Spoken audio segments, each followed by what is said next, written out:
I kind of have this question that I'm very keen on getting your views on, which is this whole thing of digitization or automation or I would just stick to the word digitization for now.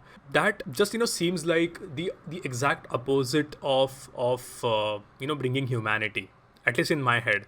I mean, of course, I've thought about this and I have a few ideas, but first I would like to know: do you consider them as like enemies of each other? Do you think they lie on the opposite end of the spectrum?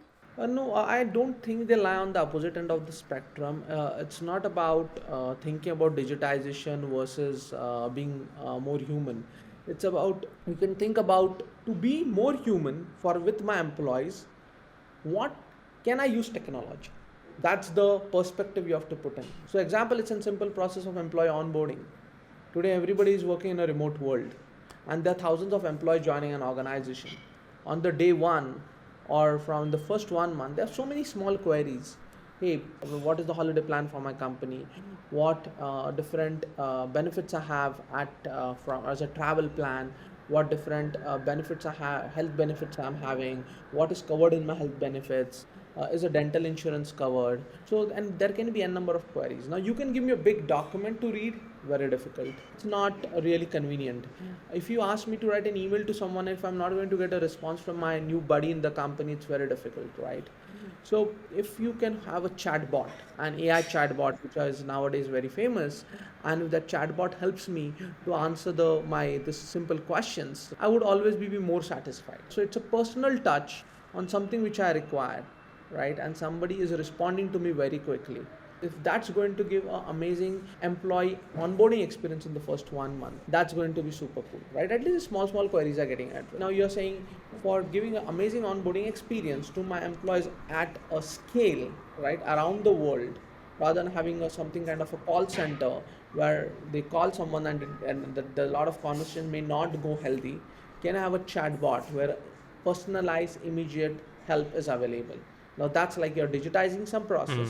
At the same time, you're doing at scale and you're providing more personal touches to your employees. This is a one example. Right. I would say another example can be from the skilling perspective. An employee is learning something on his own. What is a way, if I learn some particular skill on my own, how do I go and tell in my company that I know this, that I'm certified on this? Give me an opportunity for internal mobility. Now, if there is an internal mobility portal available, and if there is a different job, internal job opportunities, and if I learn particular skill, right, and if there's a mechanism done when if I can prove that I know a new skill, a company can recommend me an internal job, then you're promoting internal mobility in a company amazingly. Now all these things you cannot do without digitization or without using of technology. You have to think, what can I provide employees some more happy moments, better comfort within an organization? So to that, do that, what digitization I have to do? And then you will always feel digitization is following the steps of being more human and not being opposite of each other. Yeah, I think that's brilliant. There is this one quote by some spiritual leader, and again I'm paraphrasing here, but he said that if you give a knife to a thief, then that knife is a bad thing. But if you give the same knife to a surgeon, who's actually using it for the good. So I could relate that quote to this, because what you're essentially saying is that we need to remove that lens of good or bad or good versus evil. Technology is, or digitization is a tool, and we can use it for good or we can misuse it and make the whole process extremely devoid of humanity or make it extremely robotic. I think that distinction is quite brilliant. So thank you for that.